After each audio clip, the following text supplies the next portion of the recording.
Well, I think this is very similar to Copenhagen, which was a while ago, where this meeting it's a really big deal.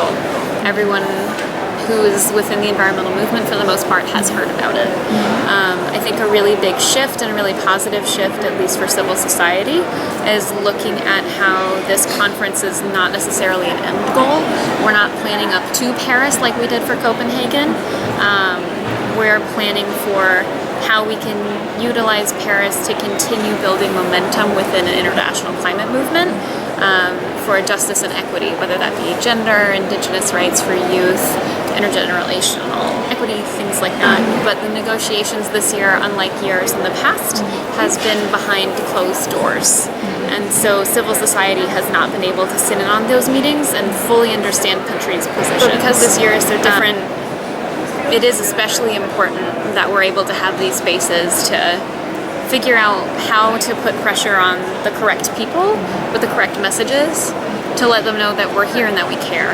But I also think it's very important to recognize that increasing civil society's voices within this space is exceptionally important, because having voices who are not official delegates being heard and considered deeply in this process is a matter of equity and justice, especially for women who may not be able to necessarily bridge into any of those more official roles.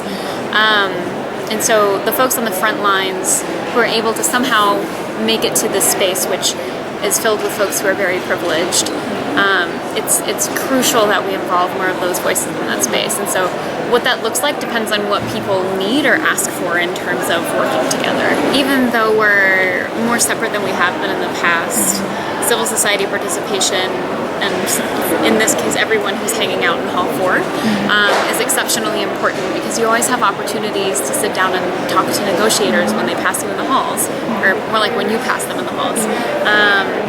But just making sure folks can create new friendships internationally and find out what other folks are doing in their countries and take lessons learned from their campaigns to other folks' campaigns, and just really figuring out how we can all work together. Because ultimately what we do domestically, I think, is one of the more important aspects of this. And so figuring out the connections between all of those is really important. And I think all of the folks within this space have a particular duty to represent the voices of the people who are not here, and to make sure that the negotiators know and understand that we are here because we care about having a really strong agreement, and we really care about what is happening with our planet. I feel like the dynamic within negotiations would be entirely different if they didn't have the people that they were accountable to surrounding them all the time. Of the 26 million people who have already been displaced by climate change, 20 million of those are women. So when we're talking about differentiated impacts, we're not talking about something small. We're talking about something that really does deserve a lot more attention than it's getting right now. It was very apparent to me at my first Conference of Parties back in Doha that most of the panels I was going to, especially those about finance, were not led by women. And so thinking about who were the most impacted folks, and why aren't they the ones who are telling us what solutions they have?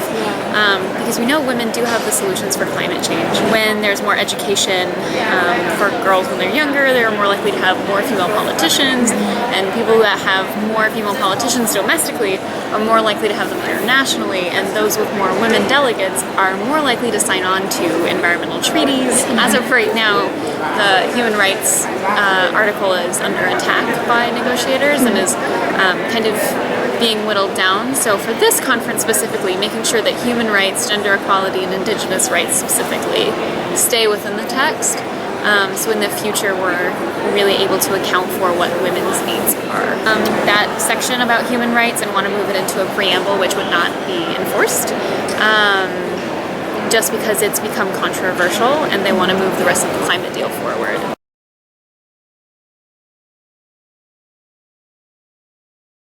I'm doing an interview on a charging bike.